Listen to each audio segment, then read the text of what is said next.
Ahmedabad municipal કોર્પોરેશનનું management ખૂબ જ પ્રશંસનીય મેનેજમેન્ટ કરે છે. નિર્ણય શું કરે અને તેની અમલવારી શું કરે તે કંઈ કહી શકાય નહીં.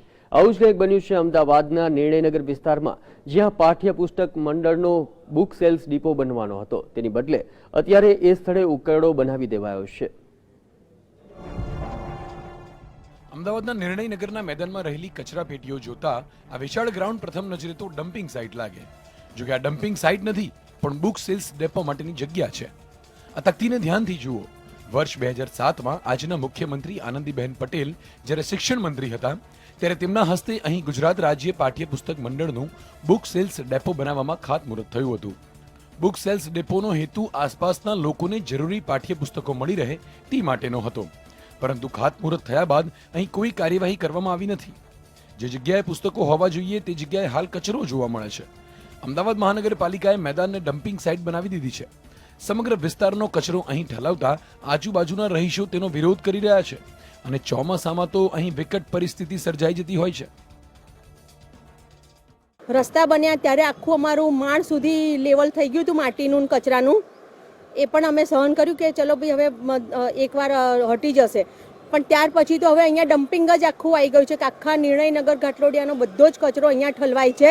બધી હોસ્પિટલોથી માંડીને બધાનો કચરો અહીંયા જ ઠલવાય છે આખા નિર્ણયનગરનો. એટલે અમે એનાથી બહુ ત્રાસી ગયા છે. હવે આ ચોમાસું આવી રહ્યું છે તો જ્યારે અમને કંઈ પણ રોગ થશે તેની જવાબદારી કોણ લેશે? પહેલાં આનંદીબેન પટેલે અહીંયા ઉદ્ઘાટન કર્યું હતું સેલ્સ ડેપોનું, પણ 2007માં કર્યું હતું, પણ હજુ સુધી કંઈ જ બન્યું નથી હજુ એનું. અને એ સિવાય ત્યારથી લઈને અત્યાર સુધીમાં કચરાના ઢગલા અને માટીના ઢગલાનું થઈ ગયું છે બધું સામ્રાજ્ય અહીંયા આગળ, અને ડમ્પિંગ ઝોન થઈ ગયું છે. અને હવે આમાં રોગચાળો ફેલાશે તો આની જવાબદારી કોણ લેશે? અમે જો માદા પડીશું બધા તો એ વખતે તો કહી દે છે કે ગંદકી નાગરિકો ફેલાવે છે, તો નાગરિકો તો ચોખ્ખાઈ માગી રહ્યા છે. પાઠ્યપુસ્તક મંડળના સૂત્રોનું માનીએ તો બુક સેલ્સ ડેપો ઉપરાંત અહીં પુસ્તકાલય પણ બનાવવાનું નક્કી થયું હોવાથી ટેન્ડરિંગ પ્રક્રિયામાં આ પ્રોજેક્ટ અટવાઈ ગયો છે. પરંતુ હવે ટૂંક સમયમાં તેની કામગીરી શરૂ થશે.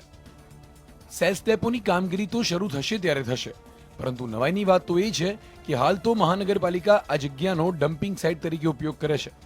પાઠ્યપુસ્તક મંડળ તેની કામગીરી ચાલુ કરશે ત્યારે ડમ્પિંગ સાઇટ હટાવી લેવાની વાત તંત્ર કરી રહ્યું છે. અત્યારે ખાલી પ્લોટ પડ્યો છે એટલે ઉપયોગ થાય છે. ટૂંક સમયમાં એનું બાંધકામ ચાલુ થશે એટલે ત્યાંથી હટાવી લેવામાં આવશે. બુક સેલ્સ ડેપોના ખાતમુહૂર્ત વખતે નિર્ણયનગરના સ્થાનિકો હર્ષની લાગણી અનુભવી રહ્યા હતા, પરંતુ હાલ તેઓમાં કોર્પોરેશન પ્રત્યે રોષની લાગણી જોવા મળી રહી છે. ત્યારે વિચાર કરો કે કેવું કહી શકાય કોર્પોરેશનનું મેનેજમેન્ટ. બુક સેલ્સ ડેપો બનાવવાની જગ્યાએ ડમ્પિંગ સાઇટ બનાવી નાખી છે અને અહીં પુસ્તકોને બદલે લોકોને પરેશાની મળી રહી છે. કેમેરામેન જીતુ મકવાણા સાથે ઝલક અધિયારુ, GSTV, અમદાવાદ.